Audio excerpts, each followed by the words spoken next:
Hey guys, today for reading, we're going to read Chapter 6, Buzzards, in Hank the Cow Dog book. First, we're going to go over some vocabulary words. Our first word is drastic. Drastic means something extreme. So if I say I had to take drastic measures because of the coronavirus, that means that I had to take drastic or extreme measures to keep myself and my family safe.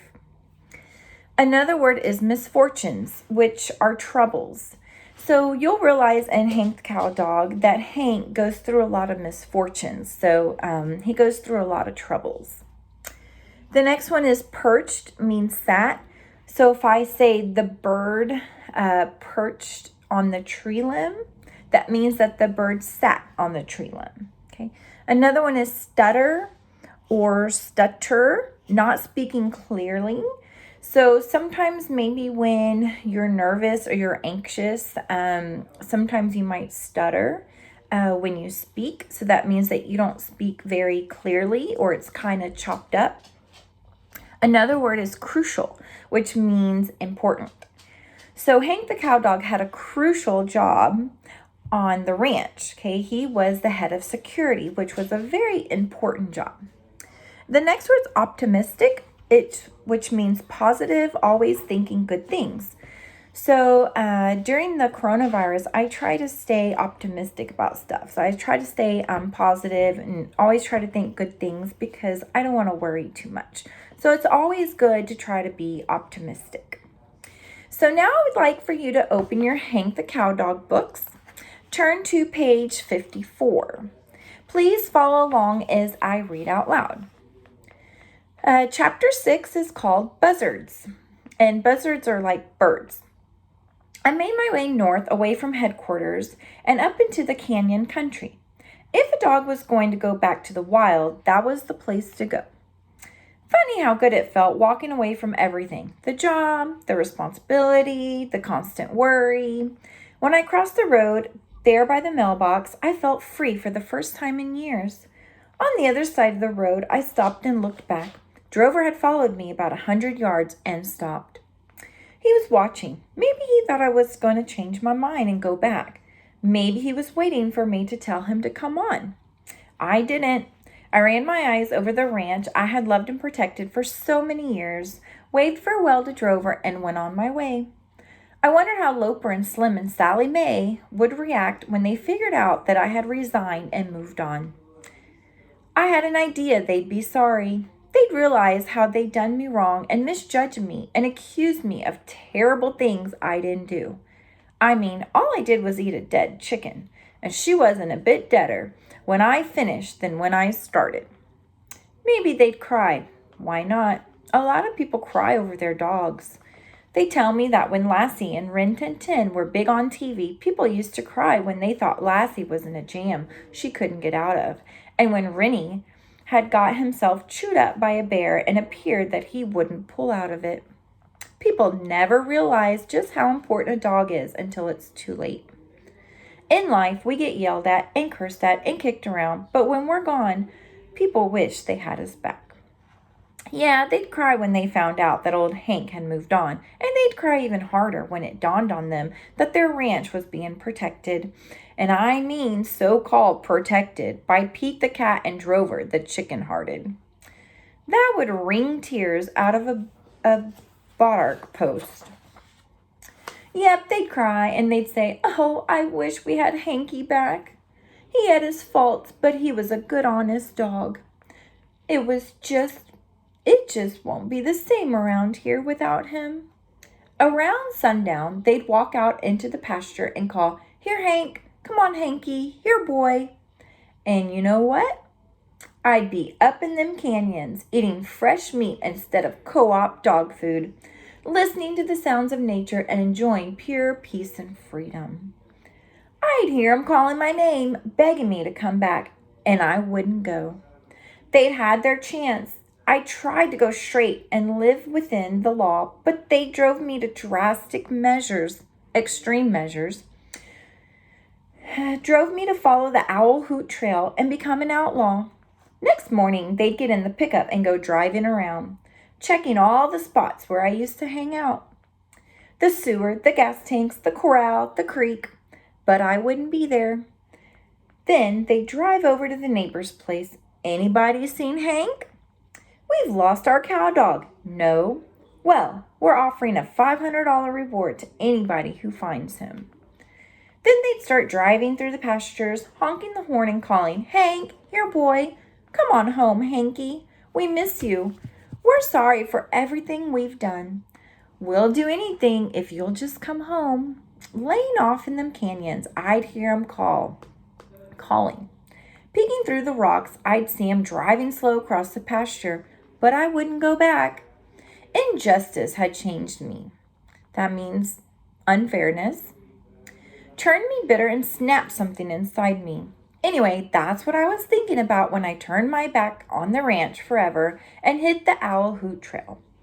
They say you're not supposed to feel good about other people's misfortunes, but I got to admit that it gave me considerable wicked pleasure to know that I had left them weeping and that with me gone the ranch was gonna fall apart real quick. That's the kind of satisfaction that dog food and a flea collar just won't buy. Must have been late afternoon when I reached the wild country up near the head of one of them canyons. It was pretty hot down there, not much breeze. The canyon walls rose up 100 feet in the air and a couple of buzzards floated in the sky overhead. I was pretty tired and my feet was kind of sore from walking over the rocks, so when I found a little spring of water, I jumped in and rolled around. It was pleasant, but not nearly as satisfying as a roll in the sewer. Ew, gross. That was one thing about my old life that I would miss. I always looked forward to the middle of the day when me and Drover used to go down to the place where the septic tank overflowed, hop in and splash around, roll around with our paws in the air, and then get out and have a good old-fashioned head-to-tail shake. You can say that you want about spring water, but if you ask me, it ain't near as refreshing or healthful as good old septic tank water. And I always like the deep, rich, manly smell of it. A dog ought to smell like a dog, seems to me, and I never had no desire to be one of those town dogs that get their hair clipped and their toenails painted and get sprayed all over with that stinking perfume stuff. Perfume gives me a headache and stops up my nose. Anyway, that spring pool wasn't as refreshing as the sewer would have been, but I managed to cool myself down and satisfy my thirst. I wallowed around in it for 10 or 15 minutes, and when I was ready to get out, I noticed that I had some company. Those buzzards had been floating around the rim of the canyon, had dropped in for a visit, 2 of them. They were perched on the ground near the edge of the pool staring at me, so they were sitting there. I showed them some fangs right away. I try to be friendly and all of that, but there's just something about a buzzard that doesn't sit right with me. Maybe it's because they're so ugly. Looks ain't everything in life unless you happen to look like a turkey buzzard, and then they're pretty crucial. They're very important. It's hard to be friendly to something that ugly. I give them a growl. They bent their necks forward and stared at me. Then Wallace, the older of the 2, said, "We thought maybe you was dead." "Thinking gets birds like you in trouble. Run along, I got things to do." They didn't move, so I stepped out on dry land and shook myself, throwed water all over Wallace. He dropped his wings and took a couple of steps backwards. "He ain't dead, Junior. You made a mistake." "I tell you, he's dead, Pa. I just know he is." Junior seemed to have a little stutter problem. That means he couldn't speak clearly. "When I pick up a sign, signal, something's dead. Remember that ground squirrel? I picked him up at 500 yards, and what you say?" Wallace frowned and squinted one eye. "I don't recall. What did I say?" "You said I was seeing things. You said my eyes hooked up my belly. It's coming back now. And you said I didn't have enough experience when I got as old as you. Maybe I'd amount to something. I was just trying to be optimistic, son. You can't blame me for that. Wallace burped and the whole canyon went sour. Dang, I'm hungry. I'm telling you, Pa. He's dead. I picked up the signals. They moved a little closer and looked me over real careful. Junior, if he's dead, how come he crawled out of that water hole? Beats me. And how come his eyes are open and he's looking back at us? Beats me, but he's dead. Maybe so, son. I never claimed to know everything. You did too. Yesterday, morning. All right, I'll take it back. Hey, his head shot up in the air.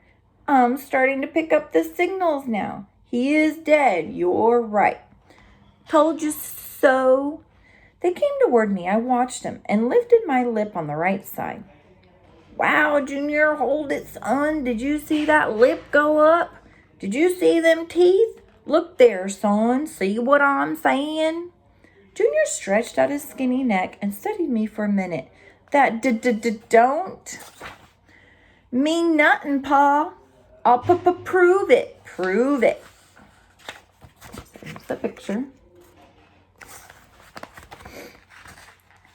And with that, Junior marched up and pecked me on the top of the head. As you might imagine, I didn't care for that. I took a snap at Junior and relieved him of a double handful of feathers. The buzzards went running for cover. The old man tripped over a rock, went down, hopped up, and kept going, looking back over his wing the whole time. I told you he wasn't dead, but Pa, I told you once, I told you twice, I told you 3 times. But Pa, you're gonna keep fooling around and get us hurt one of these days. But Pa, what's that around his neck? Huh? They were back to looking at me again. That's where the signal's coming from. That thing around his under his chin. Old Wallace's eyes popped open and a smile came over his beak. I believe you're right, son. It's a chicken head. Wallace put on a pleasant face for a buzzard and came waddling over to me. Hi there. You new around here? Maybe. I'm Wallace. This here's Junior. And we was just... What would you take for that chicken head? What you got? They went into a huddle. Then the old man said, Tell you what, neighbor, times are hard right now. My eyes is going bad on me, and Junior's a little on the simple-minded side of things. And we haven't had a good meal in 3 days. We sure are hungry, and we sure could use a chicken head right now till our luck changes. We'd have to take it on credit. It's the long and short of it. We do you a favor sometime? Wallace nodded his head. Yes, we would. We surely would, because we never forget a good deed. I thought it over. Seemed to me that trading a stinking chicken head for a buzzard's goodwill was about an even swap. You couldn't take either of them to the bank. Tell you what, boys, if you can chew the string in half, I'll let you have the head. Their eyes lit up, and Junior started toward me. Only the old man slapped him across the mouth with his wing. I'll handle this. You just stand back. Further orders. Wallace waddled over and squinted at the string. He leaned out his neck and took a bite. Got my ear instead of the string. I yelped and jumped away. I'm sorry. Dang, I'm sorry. It's my eyes. Let me try again. All right, try again, but leave the ear where it sits. He tried again, and this time he found the string and chewed it in half. Just as soon as the head hit the ground, Junior made a dive for it, swooped it up in his beak, and ran off. The old man went after him, flapping his wings and stumbling over rocks and things. Junior, you come back here, Junior. They fought over it for 5 minutes. First Junior had it. When Wallace had it, then they got so busy fighting that it fell to the ground. A chicken hawk swooped down and picked it up, and that was the last they ever saw of their supper. That stopped the fight. See what you done? Wallace squawked. You done it 'cause you're so greedy. It was about dark by this time, so I found me a comfortable spot and curled up for the night. Junior and Wallace argued back and forth for another hour, until at last they shut up and we had peace and quiet. I was drifting off to sleep when I heard Junior's voice. Pa? What? I'm hungry. You ought to be after that way you acted. Silence. Pa? What? You ever eat a dog? I raised my head. The first son of a buck that comes creeping around me in the night is going to get his legs tore off one by one. Didn't hear another sound out of them birds for the rest of the night, and they didn't stay for breakfast. All right, that was a pretty funny chapter, I have to admit. Okay. So now what I want you guys to do is I want you to look at your questions, okay? It says quiz on here, but we're not going to have a quiz yet. You guys just took one over chapters 1 through 4. So you can cross that out and write questions. Here's your vocabulary that we went over earlier. And look where it says wisdom for cow dogs. People never realize just how important a dog is until it's too late. And unfortunately, that's really true. Stuff to ponder for a while, getting even. It is starting to seem like Hank's biggest reason for leaving is to get even with Slim, Loper, and Sally Mae. He wants them to be sorry they accused him. He wants them to cry over him and miss him.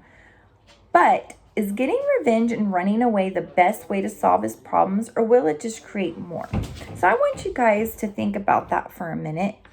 And I always told you guys that you should never run away from your problems. You should always hit them head on. Okay, because if you do run away from your problems, it's just going to cause even more problems for you. So I would like for you guys to do questions 1 through 10. And then at the bottom it says, what do you think will happen now? Hank is living out in the wild, predicting disaster at the ranch and having to keep buzzards from trying to eat him. What will happen next? So I want you guys to write a paragraph, at least 5 sentences, explaining what you think will happen. I want you to be creative. Don't just give me a list. Make it sound like a story or a paragraph. If you guys have any questions or concerns, please feel free to email me. Have fun. Bye.